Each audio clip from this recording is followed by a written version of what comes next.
Unless you've been living under a rock, you have likely heard of BPC-157, especially if you're a lifter, especially if you're between the ages of 30 and 50.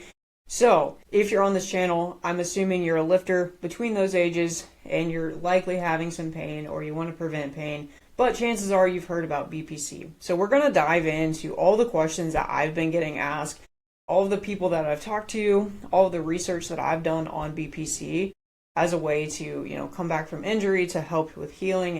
Let's get into it. Okay, so what is it? What does it do? And is it worth your money? And should you take it? Okay, these are all questions that I've been getting.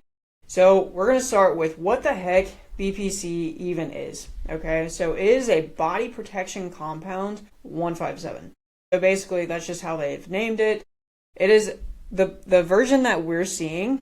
It is a synthetic peptide, and we actually do create it in our body. It is an amino acid in our body, and it's from human gastric juice. So basically it's coming from your stomach. So we have the BPC in our bodies already. However, they are manufacturing it as a synthetic peptide in a way to help with all of the things that it's claiming to do, which we're going to get into in just a second. So it is used for regeneration, anti-inflammatory, and tissue repair. That's the thought. That is the overall arching theme of what they think BPC is doing. Okay. So what does it claim to do? It claims to accelerate healing of tendons, ligaments, muscles, nerves. It can help promote angiogenesis, which is just new blood vessels are forming. So what does that even mean? Why are we in a science lesson, Kaytlyn? It can help with, if it's promoting new blood vessels, that means more blood is getting to the area, more oxygen, more nutrients, all of those things that can help with healing and repair. Okay. It can also help decrease inflammation and oxidative stress. These are just fancy words like you're human, you're living, you're breathing. So you're going to have oxidative stress, but then you throw on your lifestyle, you throw on your lifting and all of those things.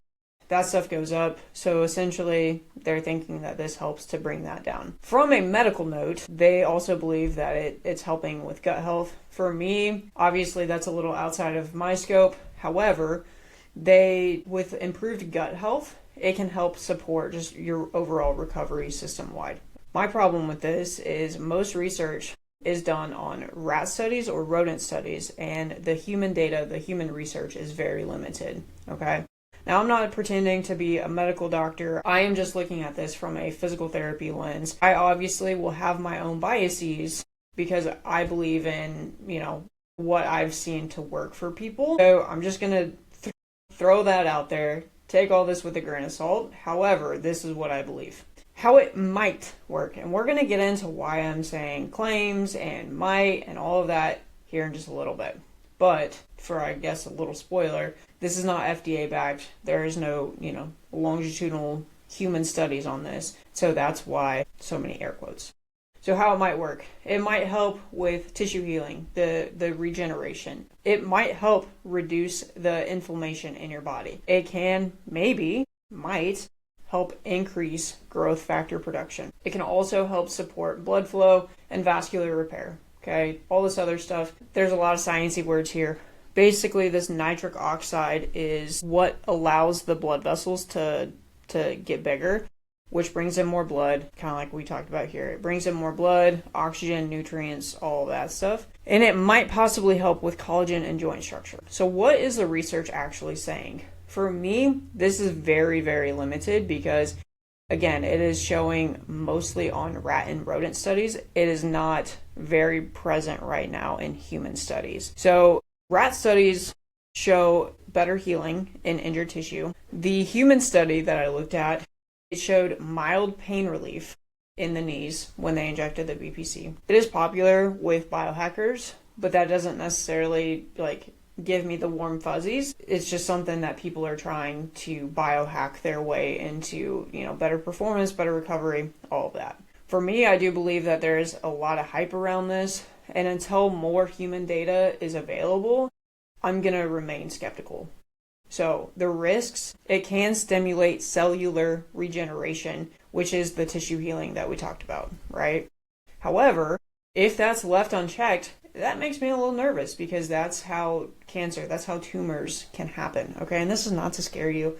Again, I am not a medical doctor. This is just me throwing my 2 cents into it because I'm getting this question a ton. And so from a physical therapy rehab perspective, these are all the things that I'm looking at, the pros, the cons. I've talked to a couple of pharmacists about this who are clients of mine, so they are lifters. And so for me, it just makes me a little nervous. There is no long-term safety data. So I'm going to give you another caveat. I am not someone that likes to put synthetic shit in my body. I like to I like to be as healthy as I can from whole foods. I don't eat a lot of processed stuff. I don't eat packaged stuff.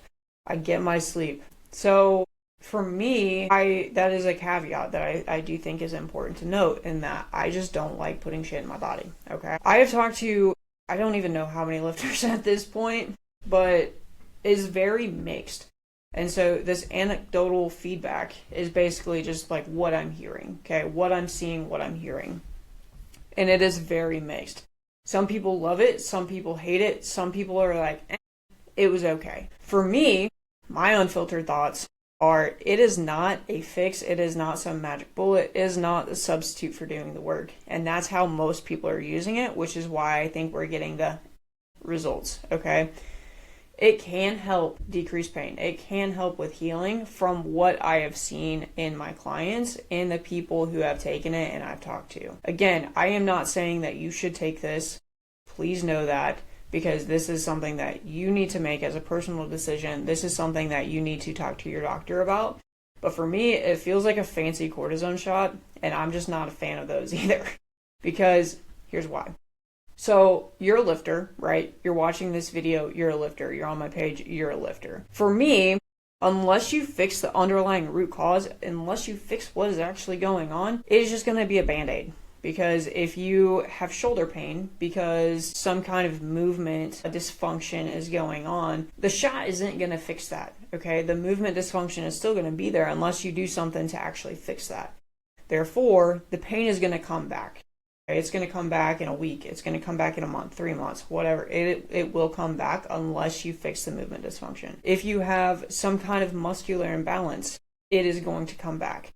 If you have shoulder pain and you're a CrossFitter or an Olympic weightlifter and your shoulder's hurting because it's compensating so much because of your tight hips and your tight ankles, guess what? It's going to come back because the real problem isn't in your shoulder, it's in your hip or your ankle. You need to make sure that you are fixing the underlying root cause of your issue.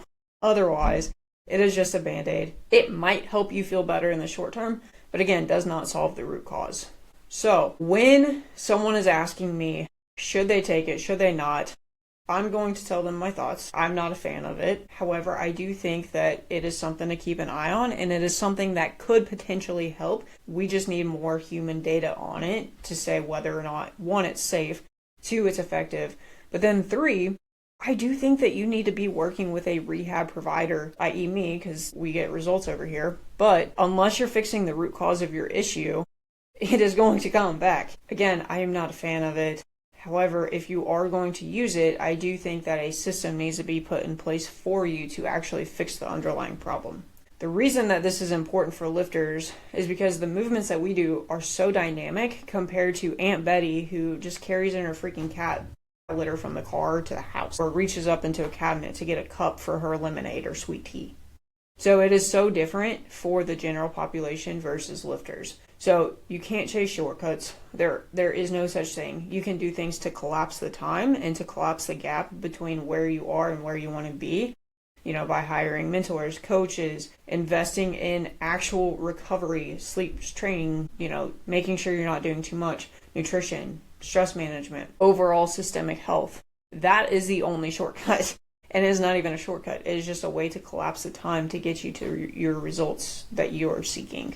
It's a shortcut it's a way to collapse time to get to the goals that you're chasing. You should skip it if you haven't addressed your movement dysfunction or if you're not willing to, because otherwise it's just an expensive band-aid that will give you a little bit of relief, but again, it's going to come back. So, bottom line, my thoughts, again, I'm going to just remind you that I do come at this with a bias. I believe in rehab.